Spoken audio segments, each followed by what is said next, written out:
Anyone can make someone Muslim, but keeping someone Muslim? That's where the main job is. And when you contribute to someone learning Islam, you not only get the reward of everything they do from that point onwards, but what their kids do and what their kids do and so on. It is the best kind of investment a person can make. So help the scores of people that have accepted Islam in Africa, protect them from these missionaries and these liberals by clicking the link below. To Jannah. Do you think there was ever anyone else like Muhammad who tried to do the same thing before Muhammad?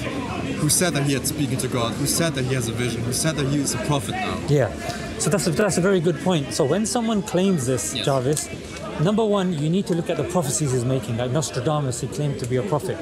Yeah, he said 2012 is going to be the end. Yes. But 2012 wasn't the end. You had you got prophecies by I Ching, the Mayans. Yeah, so the thing with prophecies is when somebody makes a prophecy or a claim, that's the evidence that they can bring. And there's certain criteria to certain prophecies. Yeah, their prophecies were very vague. So, oh, this is going to happen here, this is going to happen there. You analyze the prophecies of the individual. You look at the character of the person. Like if the person haphazardly decides to be a prophet, so okay, is there a mental issue going on here? Like how are they deemed in society? The Prophet Muhammad, peace be upon him, with him, people called him all sorts of things. Yeah, he was banned, right? He was banished from his... Yeah, he was banished from Mecca. They called him all sorts of things, but they never called him a liar. Muhammad, in fact, ascended the mountain and he said, if I told you that an army was coming, would you believe and accept what I'm saying? They would say, yes, then accept me as a prophet. But because there was a cultural attachment to them believing in idols and there was a financial gain, they refused. So when we analyze the prophecies of the Prophet, and we will go through those prophecies, and you know what? I'm so glad you're asking these questions. This is good. Because if you just wanted to palm me off and say, oh, he's another religious guy and this, that, I want you to ask me these questions. But when you hear a good response, I like what you're doing, you're saying, okay, that's a good response. Okay, let's move on to the next point. Because you're right. Somebody can come and someone can say, I'm a prophet, I'm this, I'm that. The Prophet, peace be upon him, there's a prophecy of his. He says, at that time, the Arabs were one of the worst people. They were jokers. I'll tell you why some Arabs might be upset. Reason being, because there were two empires on the right and the left of Arabia. They were hell-bent on conquering other lands. But when it came to the Arabs, no one bothered.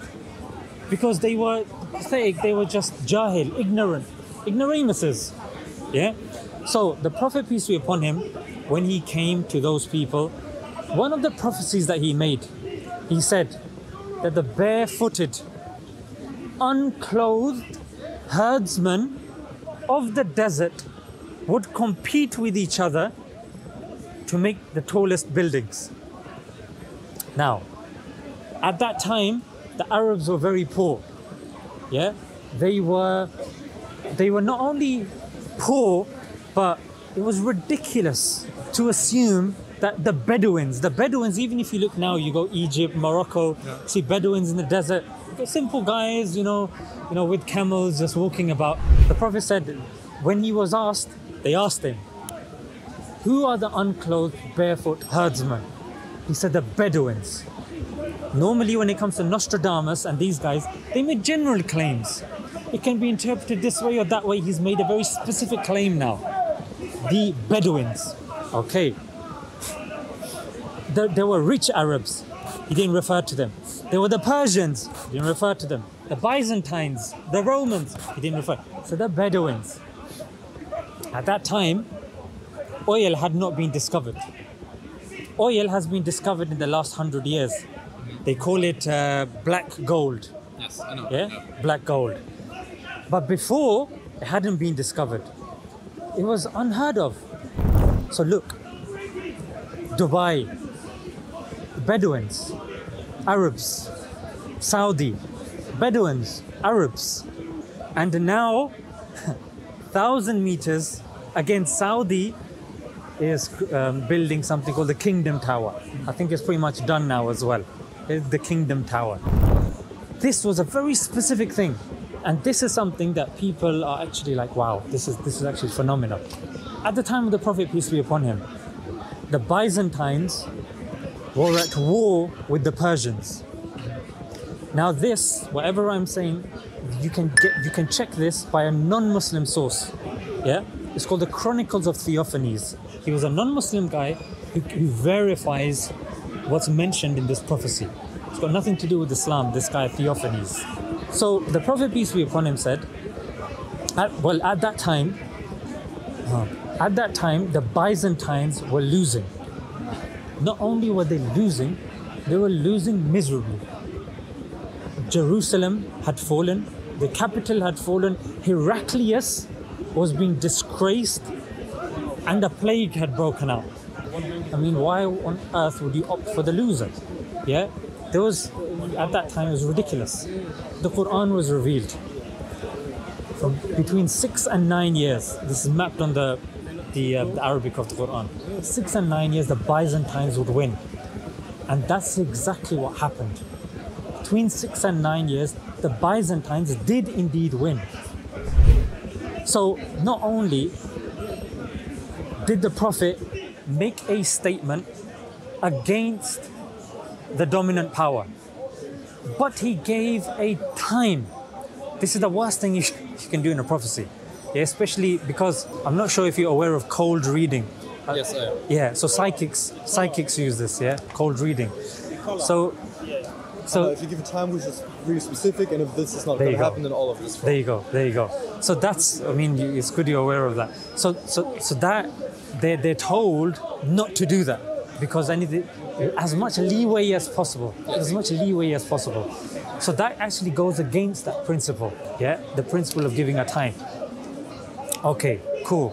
Then the Prophet, peace be upon him, then claims at a time when Muslims are losing, they're a minority. They're an absolute minority. The Prophet, peace be upon him, says, the Muslims will defeat the Romans and the Persians. Hang on a minute right here. What's going on? This guy's losing. Yeah, this guy's losing. And you have people like Barnaby Rogerson, yeah, and Andrew Louth. These guys are saying, firstly, it's like the Eskimos dreaming of taking over Russia and America, the two biggest superpowers. And they go on to say that even till today, we haven't been able to figure out how on earth that happened. And even Alphonse de Lamartine, he goes on to say that if greatness of purpose, smallness of means, and astounding results were the three measures of human genius, then who can dare to compare themselves to Muhammad, who was a philosopher, who was an orator, who was an apostle, who was a legislator. He was a warrior, he was a conqueror of ideas, and a restorer of rational dogmas. This is a non-Muslim, German philosopher. German or French? No, you know what, he's French. No, Alphonse de Lamartine. I think he's French. I guess. Yeah, Alphonse de Lamartine.